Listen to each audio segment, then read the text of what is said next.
Hi guys, welcome back to my YouTube channel. It's me, the Frugal. So today I want to talk about the importance of knowing oneself, understanding why we do what we do, understanding why we spend money in the way that we spend money. And I'm hoping that by the end of the video it will be clear that having an intimate knowledge of self will directly affect our financial lives. So this video may seem a little bit out of place for a channel that promotes frugality and financial discipline and designing the life that you want. But bear with me because I think it will all become clear as we go on. So let me give you the background to why I'm making this video and what's triggered it in my mind. This week I have been busy, and if you know me, you know that's a problem. Because I use being busy as a coping mechanism when I'm stressed, when I have anxiety, when I'm worried, when I'm angry, when I'm frustrated.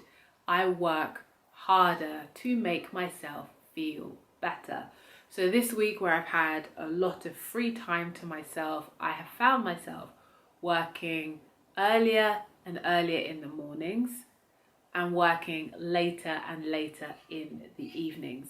The interesting thing about this week and the hours that I've worked is that we got to the weekend, so today is Saturday afternoon, and I actually know that I will have to do some more work this weekend. I'll have to put a few hours in because although I've worked an incredibly long week, I have spent most of my week dealing with other people's stuff, supporting other people, my team, my management, but many of my own responsibilities I have not prioritized. So my actual job that I get paid to do, many of those tasks this week that I've needed to complete, I have not finished because I have prioritized other people and other people's agendas.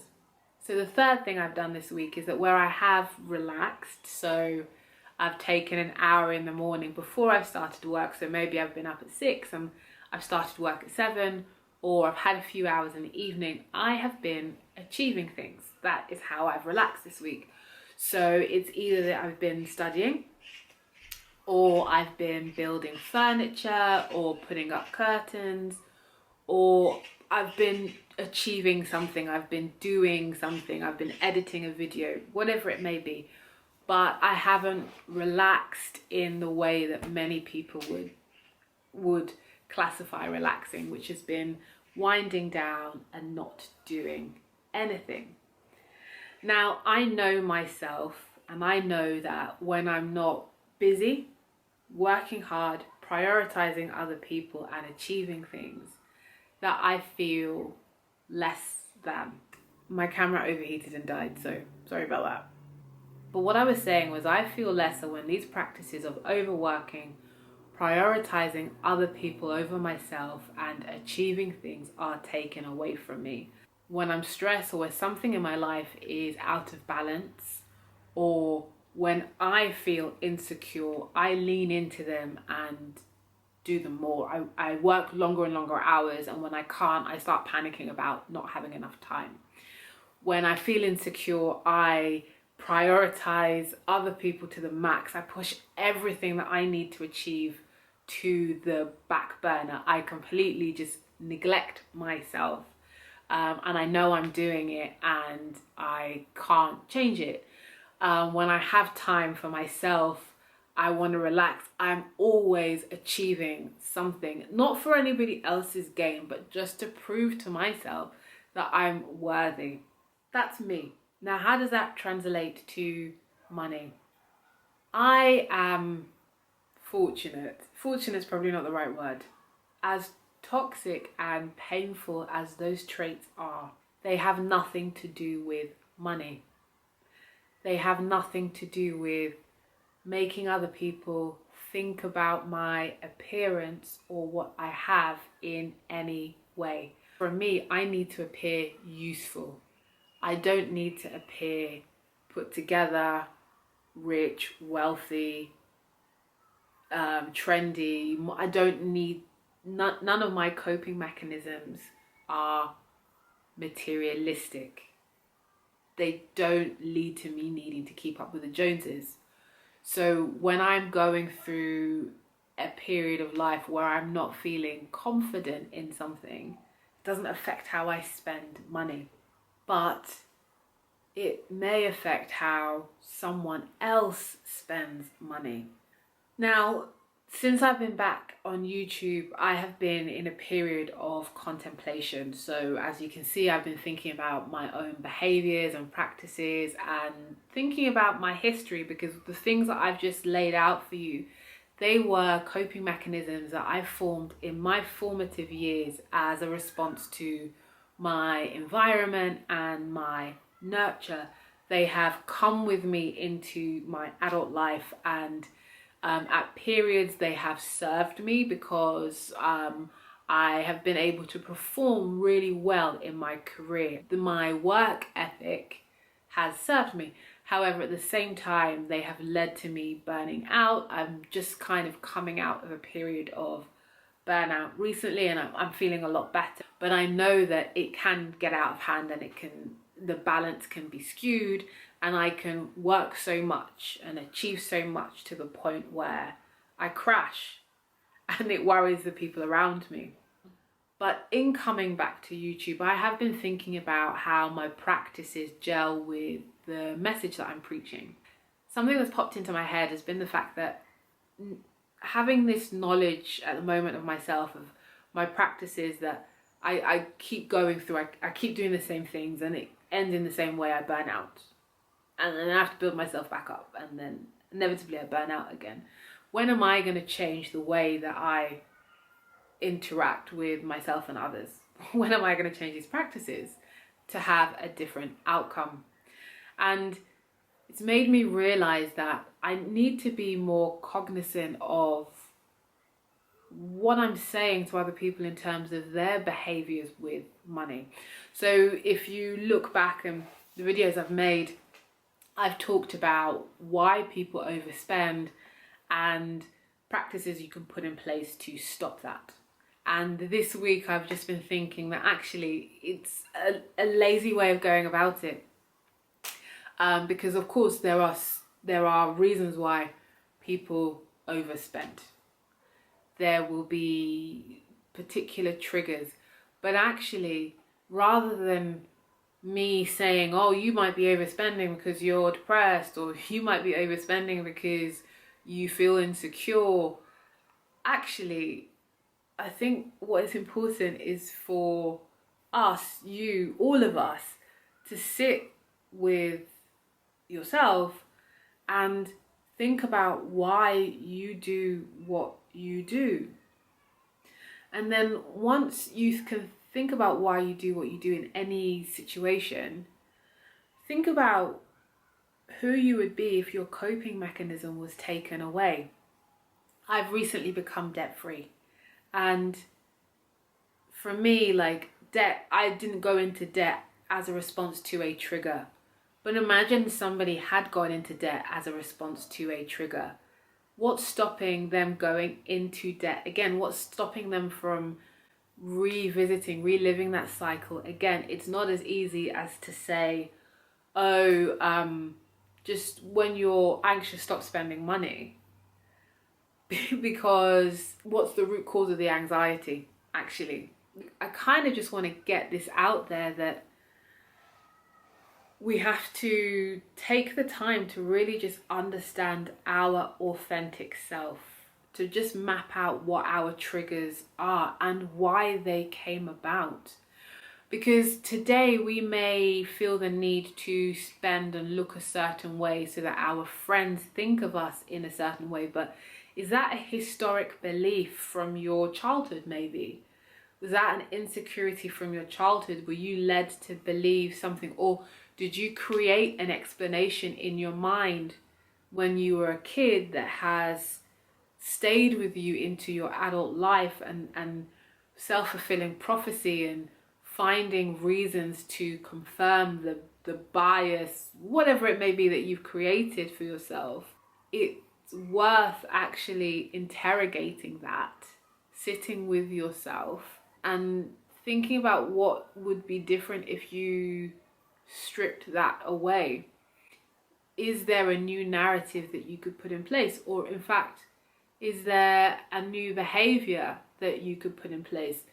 What I've recently come to conclude about myself is that I need to communicate.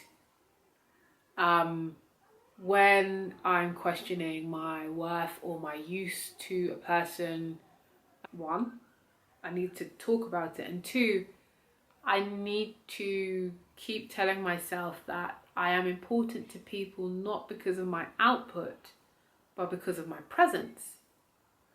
And do you need to tell yourself another narrative? Do you need to change the perspective that you have about yourself when it comes to why you do what you do? And we're talking about money because this is a channel around frugality and financial discipline.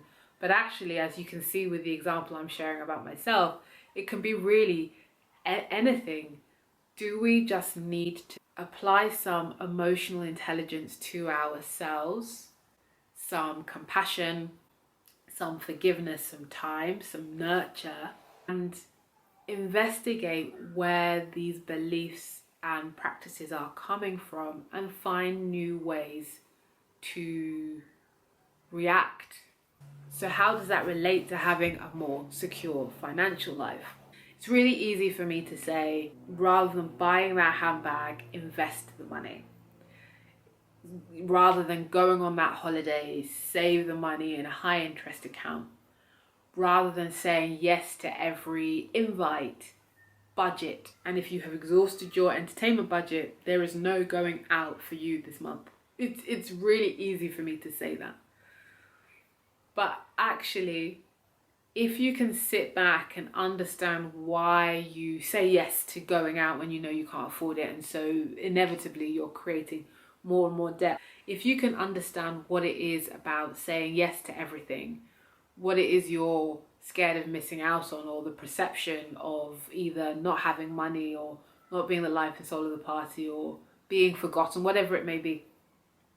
If you can kind of like re-engineer it, go back and figure out what the trigger is, what the belief associated with it is, where it came from, can you then rework it forward to be confident to change the behavior and understand that saying no, whether you say no, I can't afford it, or no, I'm busy, not tonight, can we just wait 2 weeks, what impact that's going to have, what response it's going to have.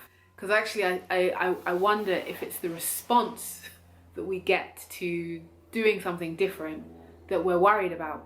And so if we're able to kind of really delve into who we are moving forward, if we need to change things in order to be more secure in the future, if we need to change things to have better practices that actually lead to an end, like the end goal that we want, now is the time to do it, as opposed to paying lip service. Yeah, I'm gonna budget. Yeah, I'm gonna spend less money. Oh yeah, I'll start investing. But when it comes to it, we steal from ourselves because the trigger was stronger than this thing that we know that we should do, but it's not coming from a place of history.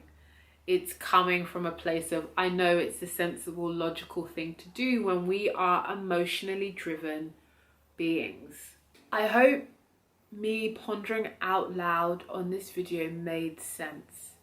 I do believe that having an intimate knowledge of oneself is incredibly important as the first step of changing our ways and our finances. But it needs to translate into action, and that's something that I struggle with personally. To know something is great, but what are we going to do about it? How are we going to move out of what is safe, though ultimately harmful for us, and move into uncertain territory, which ultimately will help serve us in the future, whether financially, whether in relationships, whether professionally? To be honest, ultimately with whatever it is that we are trying to achieve. I want to leave you with 2 questions to ask yourself and really ponder over. And they are, why do I do what I do? And the second is, who am I when my coping mechanisms are taken away from me? It'd be interesting to see what the answer is. And if you would like to share, please do drop down in the comments and be open and honest if you feel that you can. If you are on a financial journey, if you are trying to get out of a debt spiral, if you don't understand why you are overspending and you are lulled in by consumerism, you just can't stop. It's worth just stopping and thinking, why? Like, where is this coming from? What are my beliefs? And keep asking yourself why until you get to the jackpot, really. Until you get to the center of the earth, so to speak. Because there's something that you believe that is either assisting, aiding, or affecting your finances, or whatever else it is you're thinking about as you're watching this video. So I think it's a worthwhile activity. I'm going to stop there because I actually want to go and explore this a little bit more myself. So I will say, until next time, thanks, bye.